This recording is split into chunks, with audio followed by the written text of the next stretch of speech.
Welcome back. In addition to the question bank, the builder, the designer, and the logic area, you also have what are called survey options. I'm going to click on that link, and you can basically add in some elements to your survey to give the entire survey a different feel. So for example, you can make sure that your survey only shows one question at a time if you enable that element. You can make sure that your survey title shows at every paragraph. You can add in an exit link to different elements of your survey. You can make sure that your survey respondent understands how much time or how many more questions they have before they have completed your survey. And you can make sure that they see page titles, or you can make it so that they don't see page titles. You can make it so that your survey respondents see page numbers or that they don't. You can also make sure that they see question numbers, or you can make sure that they don't see question numbers. So basically, these survey options are different elements you can add to your survey based on how you want it to appear to the person taking it. Okay, so with that, thanks, and I will see you in another video. One of the elements within the survey options gives you the ability to format your questions as if they were a quiz. And you can do that within the options by clicking the link. And then you'll notice that what you'll need to do is that you'll need to enable quiz mode. And what this will do is this will give your respondents the opportunity to see what their correct answer should have been. Now, the free version gives you two options. You can choose to display or not display the quiz results. If you choose to display your quiz results, you can show answers to all of the incorrect responses that the respondents give. Now, if you want the respondents to get feedback on the quiz, that is part of the paid version, but it is something that you can do with SurveyMonkey. And if you are going to use a quiz, one element that you're going to want to be aware of will be inside of the text or the images. And where we click this link, what you're going to notice is that we can add in a video to this text element if we want to explain something better in specific areas. You'll note the same element is inside of your WYSIWYG editor at the beginning of your pages when you're doing your page description. Okay, so with that, thanks, and I will see you in another video. Welcome back. Now, once you have completed your survey design, what you can do then is move over to the next tab, which is the Preview and Score tab. And this is designed for understanding how your survey is going to look, as well as if you're going to be using a quizzing function, how points will add up over the sections you have created. So you're going to first click this link, and then that's going to bring you to this dashboard. And while you're working through this process, you'll get a chance to experience what your respondents are going to experience. You'll also get the opportunity to invite other people to comment on the nature of your survey. So what you'll be able to do in preview mode is you'll be able to walk through this process. And you'll see that each one of these questions will move to the next question.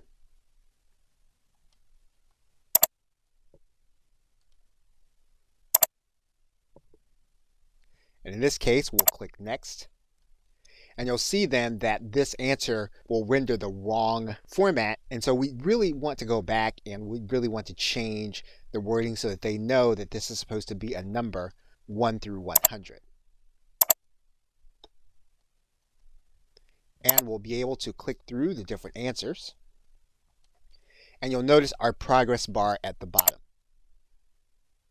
When we invite others, what we'll do is click the invite button. We'll click this button. We'll enter the names and email addresses of the individuals that we want to share the preview link with. Now, once we've completed our walkthrough of our own survey, we can then move to the next phase of our survey creation process, which is the Collect Responses tab. Okay, so with that, thanks, and I will see you in another video. Welcome back. Now, once you've completed the preview, The next stage of your survey creation process is for you to go to the Collect Responses tab, which you can typically find at this button or here at the top of this tab. We're going to click this tab. And what you're going to be able to do from this page is to determine how you're going to get individuals to take your survey. For example, you can send email invitations to individuals from SurveyMonkey. And when you get to this page, what you're going to do is click the Add Recipients button. And you can then add individuals from your email sending system. You can also use a CSV file in order to create your list of recipients. This email will go out through the SurveyMonkey email system. What you can also do is get a web link to the survey. And basically by clicking inside of this box, what you're going to do, you're going to get a link that you can send out in your autoresponder or to post where you want it to be seen. You can also post specifically on any of your social media, including Facebook, LinkedIn, or Twitter. And when you do that, what's going to happen is this is going to open up into a link that you can post to your social media. What you can do is you can turn on your Facebook sharing and any of the other elements. But in order to share using Twitter or LinkedIn, all you'll need to do is to click these buttons that'll share this link in those social media platforms. You can also embed the survey on your website by clicking this link.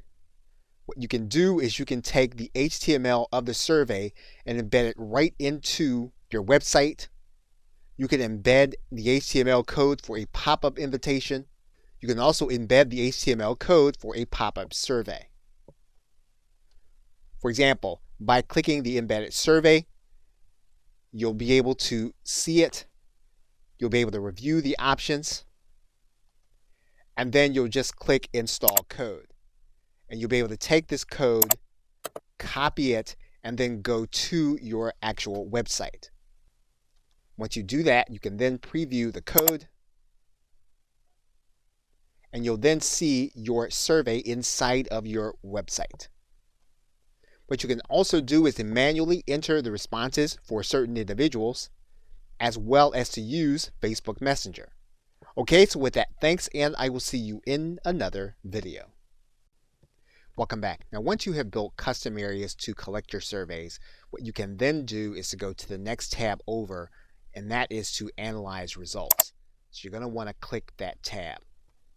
And obviously, this will be relevant once you have had individuals to take your survey. And this is an actual test that we did from an actual website. When you go through, what you can do is you can review the actual answers by the respondents. And you'll see those answers written here, and you'll see them in formats that'll be according to the way you set up your questions. You can analyze any trends in the data according to question as well as overall. Now, if you're working with other people, you can share the data of this page, and you can do that by clicking this link that says Shared Data Link. And you can give your share a title, and you can determine what's going to be included with the individuals that you're going to be sharing with. You can either choose that this link is going to be private. If you want it to be restricted, that's going to take the upgrade. So in this case, we're going to click Get Link, and that's going to give us this web link that we can use to share with other people the results of our survey collected into the analysis. Okay, so with that, thanks, and I will see you in another video. Welcome back. Now, the next section down from the question bank is your builder. And these are various elements that you can add to your survey or individual questions. Now, one thing that you can do is you can add an introductory page to your survey, and you can scroll all the way to the bottom. You're going to see a link here that says Intro Page. You're just going to click Add at this element. You'll see then that you have an introductory page then added to your content. What you're going to want to do then is you're going to want to click this Edit button, and then you're going to write in what you actually want to appear there. Now, on that introductory page, you do have a WYSIWYG editor. So that means then that you can take any of your text and you can alter it however you want. In this case, we bolded, underlined, and italicized. We can then take certain lines of that text. We can justify it.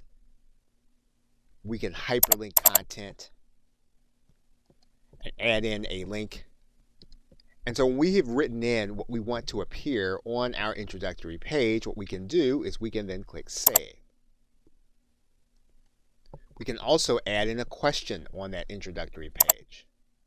So on the introductory page, we can introduce our survey, what our survey is going to be about, and we can even start the process by giving some introductory questions.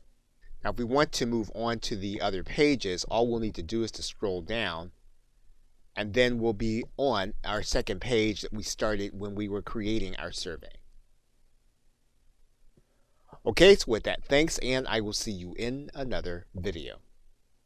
Welcome back. Now, when you enter your dashboard, you can start the process by clicking